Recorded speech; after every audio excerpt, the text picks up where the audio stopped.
তো বন্ধুরা, অনেক দিন পর আজকে আমি কলেজে যাচ্ছি, কারণ কলেজে হচ্ছে আমার 4th সেমিস্টারের ইন্টারনাল এক্সাম।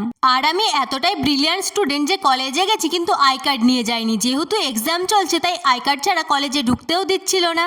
তাই আমি আমার বান্ধবীর অন্য সেমিস্টারের আই কার্ড গলায় ঝুলিয়ে 4th সেমিস্টারের এক্সাম দিতে চলে যাই। কিন্তু ব্যাপার হচ্ছে কলেজ থেকে আমাদের নতুন আই কার্ড দেওয়া হয়েছে, যেটা আমি এখনো কলেজ থেকে নিয়ে যাইনি।